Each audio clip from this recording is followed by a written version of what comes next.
Assalamualaikum warahmatullahi wabarakatuh. Perkenalkan kami dari kelompok satu ingin mempresentasikan hasil kerja kelompok kami yaitu berupa pemaparan materi bab 6 yaitu usaha dan energi.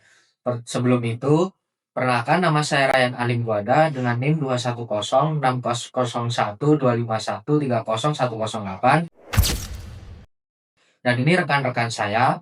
Saya Angga Faguliansa dengan NIM 210606125130082. Saya Raffi Ahmad Fathri dengan NIM 210601251301006.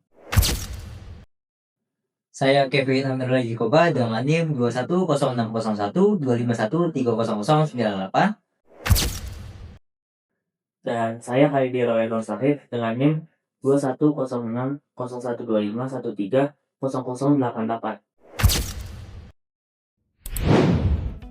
Ya, sekarang kita masuk ke usaha dan daya. Apa itu usaha? Usaha adalah hasil kali gaya yang bekerja pada satu benda dengan perpindahan benda tersebut searah gaya. Usaha terjadi hanya jika ada gaya dan perpindahan.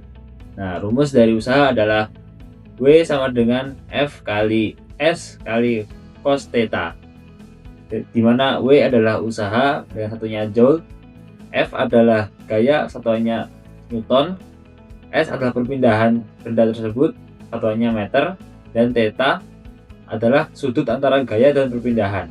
Nah, jadi sederhananya jika seseorang mendorong meja sampai bergeser dari tempat asalnya, maka ada usahanya. Tetapi jika tidak ada perpindahannya, maka tidak ada usahanya.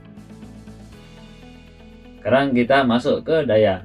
Nah, daya itu laju melakukan usaha, yaitu seberapa cepat usaha dilakukan. Nah, rumus daya adalah P sama dengan W per T, di mana P adalah daya, satuannya watt, W adalah usaha, satuannya joule, dan T adalah waktu, satuannya second.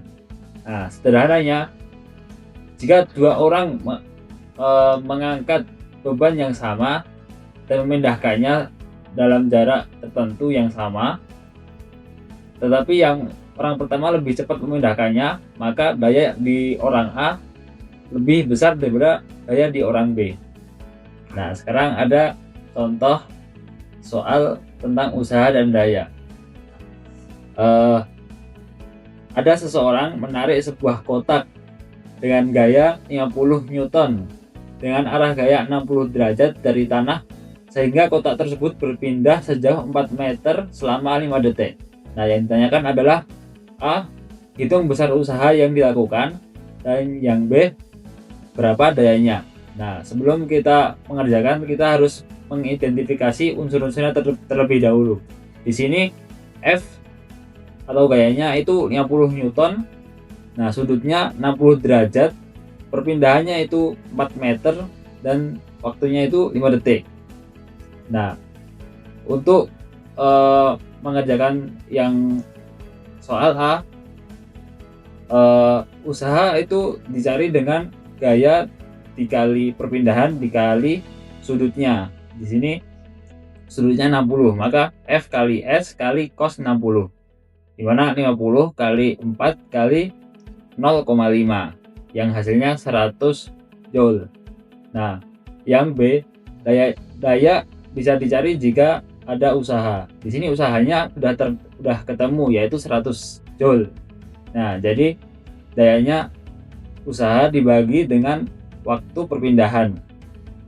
Nah, waktunya di sini 5 detik, maka 100 Joule dibagi 5 detik, yaitu 20 watt. Nah, selanjutnya saya akan membahas energi kinetik. Energi kinetik adalah energi yang dimiliki suatu benda karena gerakannya. Jadi besarnya energi kinetik bergantung pada massa benda dan kecepatan bendanya.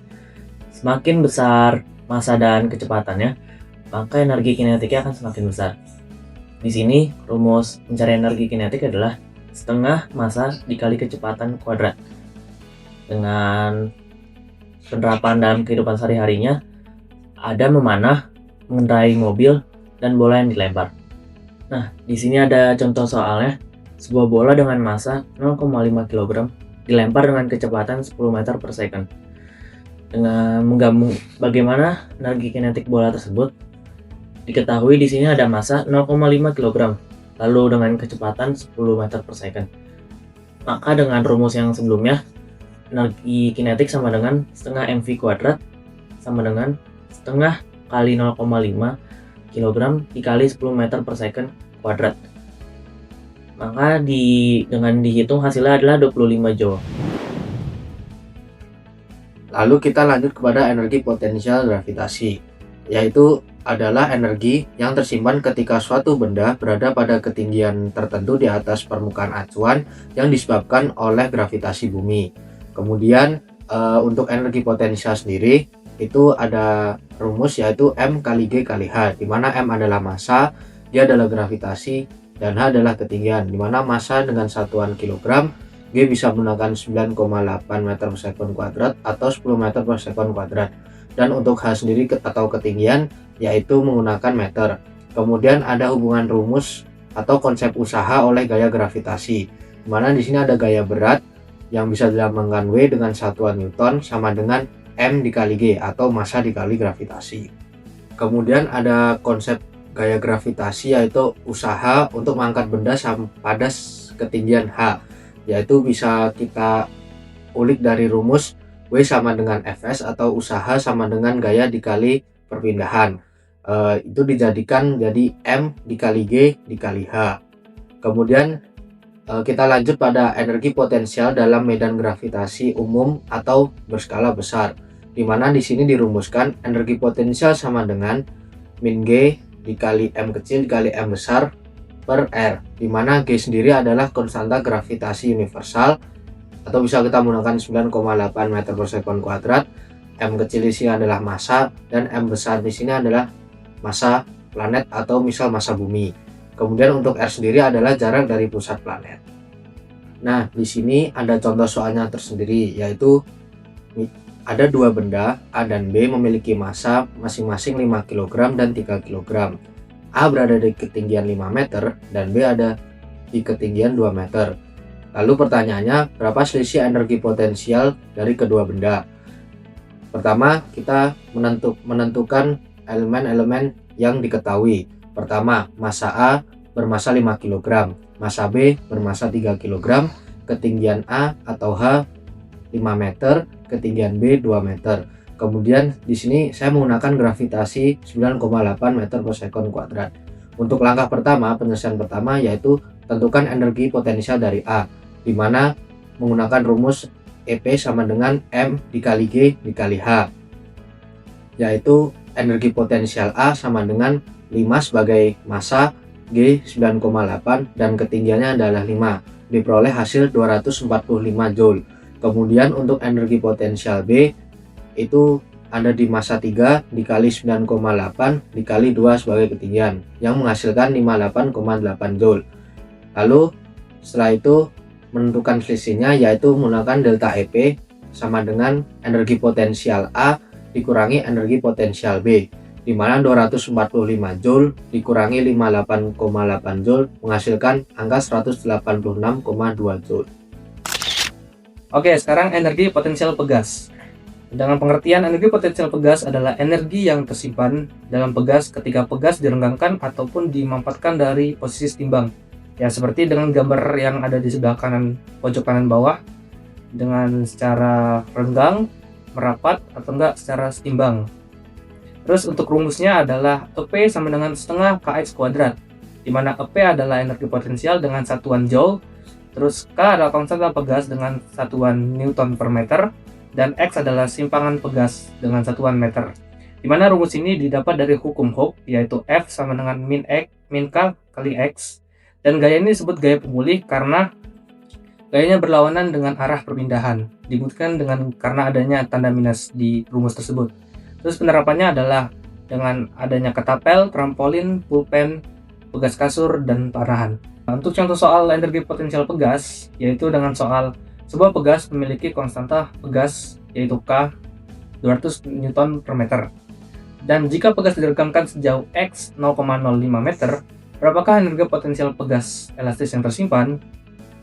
Dengan diketahui bahwa K adalah 200 Newton per meter dan X-nya adalah 0,05 meter. Kita masukkan rumus tersebut, yaitu EP sama dengan setengah kx kuadrat.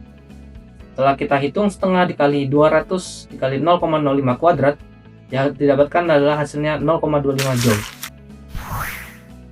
Oke, yang terakhir adalah energi mekanik. Energi mekanik adalah energi total dari suatu benda yang punya kecepatan dan posisi ketinggian tertentu. Energi mekanik dapat dirumuskan dengan rumusan EM atau energi mekanik dalam joule sama dengan energi potensial ditambah energi kinetik. Energi potensialnya bisa berupa pegas atau berupa gravitasi. Oke, selanjutnya adalah konsep-konsep energi mekanik. Yang pertama adalah hukum kekekalan energi mekanik, di mana EM1 sama dengan EM2. EM1 adalah energi mekanik yang terjadi pada benda di awal kondisi, dan yang kedua adalah EM2, di mana kondisi benda terjadi di akhir kondisinya. Seperti itu. Oke, konsep yang kedua adalah gaya konservatif dan non-konservatif, di mana gaya konservatif adalah gaya yang usahanya tidak bergantung pada lintasan, contohnya gravitasi dan pegas. Sementara gaya non-konservatif adalah gaya yang nantinya dipindah atau dikonserv ke energi panas, contohnya bisa gesekan atau hambatan udara. Dan yang konsep ketiga adalah penerapan dari energi mekanik dalam kehidupan sehari-hari. Penerapannya ada banyak, seperti salah satunya adalah gerak jatuh bebas dan proyektil. Terus yang kedua adalah sistem pegas sesuai dengan hukum Hooke, dan yang terakhir adalah roller coaster. Dan berikut adalah salah satu contoh soal dan pembahasan mengenai energi mekanik. Pertanyaannya adalah sebuah benda memiliki massa 2 kg jatuh dari ketinggian 10 meter di atas permukaan tanah dan abaikan dari gesekannya. Pertanyaannya adalah hitung kecepatan benda saat menyentuh tanah. Oke, kita tinjau dulu dari komponen-komponen yang diketahui. Yang pertama adalah massa bendanya, tadi kan 2 kg. Lalu adalah ketinggian benda, yaitu 10 meter. Dan yang terakhir adalah percepatan gravitasi, yaitu 10 meter per second kuadrat. Yang ditanya adalah kecepatan benda saat menyentuh tanah, dan kita bisa menjawab dari rumus kekekalan energi mekanik, yaitu EM1 sama dengan EM2. Yang dimana EM1 diketahui MGH-nya, dan yang kedua adalah EM2-nya diketahui setengah MV kuadrat dari energi mekanik tersebut. Lalu kita dapat memasukkan atau mensubstitusikan komponen yang diketahui, lalu dapatlah besar dari kecepatannya adalah 14,4 meter per second. Terima kasih telah menyaksikan pemaparan materi dari kelompok kami. Sekian, wassalamualaikum warahmatullahi wabarakatuh.